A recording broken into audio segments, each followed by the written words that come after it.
Hi guys, आप देख रहे हैं ऑल इन वन चैनल। और आज की इस वीडियो में हम लोग हार्ड डिस्क के बारे में बात करेंगे। हार्ड डिस्क क्या है, हार्ड डिस्क में रीड राइट स्पीड क्या होता है, आरपीएम क्या है, हार्ड डिस्क में आरपीएम के घटने या बढ़ने से हार्ड डिस्क के स्पीड पर क्या फ़र्क पड़ता है। अगर आप इन सारे सवालों का जवाब जानना चाहते हैं तो आपको इस वीडियो को लास्ट तक देखना होगा। तो चलिए हम वीडियो को फटाफट से शुरू कर लेते हैं। सबसे पहले हार्ड डिस्क क्या है। हार्ड डिस्क एक इलेक्ट्रोमैकेनिकल डेटा स्टोरेज डिवाइस है। यह मानव मस्तिष्क के समान सभी अतीत और वर्तमान घटनाओं को संग्रहित कर सकता है। यह मैग्नेटिक मटेरियल से बना होता है जो मैग्नेटिक रिकॉर्डिंग टेक्निक का पालन करके डेटा को संग्रहित करता है।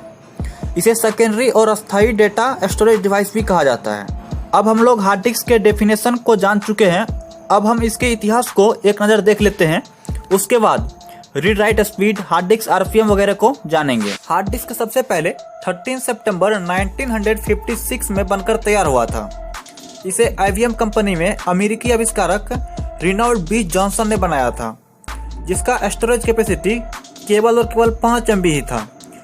और इस हार्ड डिस्क का वजन लगभग 250 kg के बराबर था। आप अंदाजा लगा सकते हैं कि कितना बड़ा हार्ड डिस्क रहा होगा ये। और इसे आजकल के हार्ड डिस्क के तरह कंप्यूटर से कनेक्ट या फिर डिस्कनेक्ट भी नहीं किया जा सकता था। ये कंप्यूटर के साथ ही इनबिल्ट होता था। फिर इसमें बहुत सारे बदलाव किए गए, जिसका परिणाम आजकल का हार्ड डिस्क है। हालांकि हार्ड डिस्क के विस्तार का एक लंबा इतिहास है, हमने इसे बहुत ही शॉर्ट में जाना है। अब हम आगे बढ़ते हैं और रीड और राइट को देखते हैं।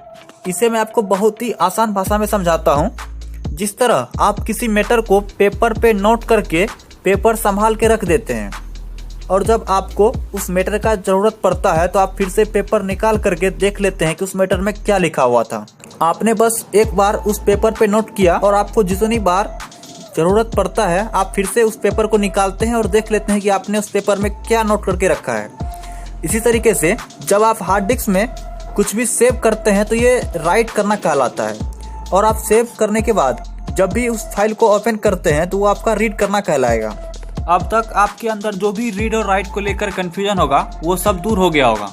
अब आप मुझे नीचे कमेंट में बता सकते हैं कि आप जो अपने हार्ड डिस्क का इस्तेमाल करते हैं वो ज़्यादातर किस पर्पज़ के लिए करते हैं, रीड करने के लिए या फिर राइट करने के लिए। इन सब के अलावा अगर हम थोड़ा डिटेल में जाएँ तो बहुत से ऐसे हार्ड डिस्क हैं जिन्हें किसी खास पर्पज़ के लिए बनाया जाता है।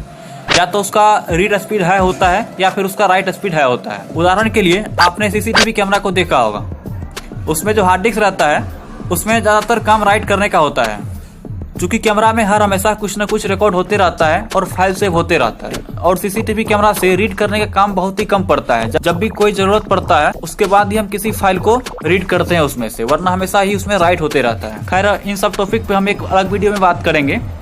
अभी फिलहाल हम आगे बढ़ते हैं और अपना नेक्स्ट टॉपिक आरपीएम को देखते हैं। आरपीएम का मतलब होता है रिवॉल्यूशन पर मिनट, यानी कि कोई भी चीज 1 मिनट में कितनी बार घूम जाता है। आपने कार या बाइक सब में देखा होगा कि एक आरपीएम मीटर लगा होता है। कार या बाइक में आरपीएम मीटर इंजन के अंदर घूम रहे पिस्टन के गति को बताता है। और कार या बाइक में पिस्टन का स्पीड जितना ज्यादा रहेगा उतना ही कार या बाइक का स्पीड भी ज्यादा रहेगा। उसी तरह से अगर हार्ड डिस्क का आरपीएम ज्यादा रहेगा तो हार्ड डिस्क में भी रीड और राइट का स्पीड जो है वो ज्यादा रहेगा। इतना समझने के बाद अब आपके मन में एक सवाल और आ रहा होगा कि आखिर हार्ड डिस्क में क्या घूमता है। तो चलिए देखते हैं कि हार्ड डिस्क में क्या क्या लगा रहता है घूमने के लिए। हार्ड डिस्क में डेटा को स्टोर करने के लिए एक या एक से अधिक गोल घूमने वाली डिस्क प्लेटर लगी होती है। प्रत्येक प्लेटर में एक बहुत पतली पट्टी होती है जो चुंबकीय सामग्री के इस्तेमाल से बनाई जाती है।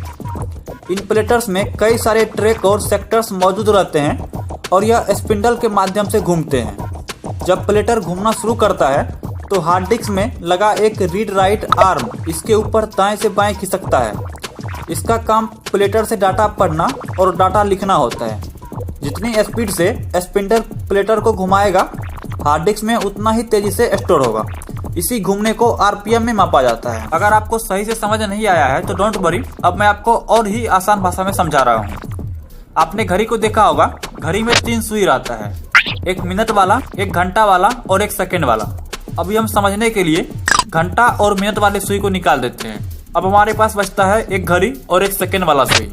यहाँ जो हमारे पास सेकंड वाला सुई है हम इसे आर्म मान लेते हैं, और जो हमारा घड़ी है इसे हम हार्ड डिस्क का प्लेटर मान लेते हैं। और हम सेकंड वाले सुई को बता देते हैं कि तुम्हारे नीचे जो भी लिखा हुआ आएगा तुम हमें उसको बता देना। और हम घड़ी को घुमाते हैं और सेकंड वाले जिसे हमने आर्म माना है उसके नीचे जो भी लिखा हुआ आ रहा है हमें बताते जा रहा है। ये तो हमारा हो गया रीडिंग करना।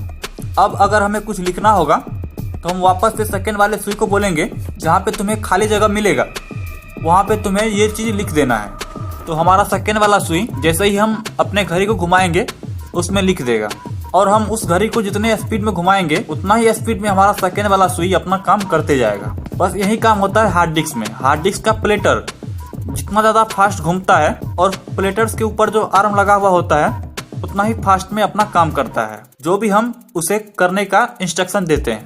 अब मैं उम्मीद करता हूँ कि आपको समझ आ गया होगा। अगर अभी भी आपको समझ नहीं आया है तो आप मुझे बेझिझक कमेंट कर सकते हैं, मैं आपका रिप्लाई जरूर करूँगा। आजकल अधिकतर हार्ड डिस्क 5400 आरपीएम से 7200 आरपीएम का होता है, अर्थात इन हार्ड डिस्क के प्लेटर 1 मिनट में 5400 से 7200 बार तक घूम लेते हैं। अभी लेटेस्ट 15000 आरपीएम तक के हार्ड डिस्क आते हैं, लेकिन सभी हार्ड डिस्क में कुछ न कुछ बुराइयां भी है। अब आप यहाँ पे थोड़ा सा और कंफ्यूज हो रहे होंगे कि आपके लिए कौन सा हार्ड डिस्क बेस्ट रहेगा, 15000 वाला, 5400 वाला या फिर 7200 वाला। अगर आप ये भी जानना चाहते हैं कि आपके लिए कौन सा आरपीएम बेस्ट रहेगा तो आप अभी कभी इस चैनल को सब्सक्राइब कर लीजिए, क्योंकि मैं नेक्स्ट वीडियो इसी टॉपिक पर डालने वाला हूँ। सब्सक्राइब कर लेने के बाद बगल में एक बेल आइकन आएगा, आपको उस बेल आइकन को भी प्रेस कर देना है ताकि मैं जैसे ही वीडियो डालूं आप तक नोटिफिकेशन मिल जाए और आपको वीडियो बिल्कुल भी मिस ना हो। तो आज के वीडियो में बस इतना ही, मिलते हैं फिर से नेक्स्ट वीडियो में, तब तक के लिए बाय, टेक केयर।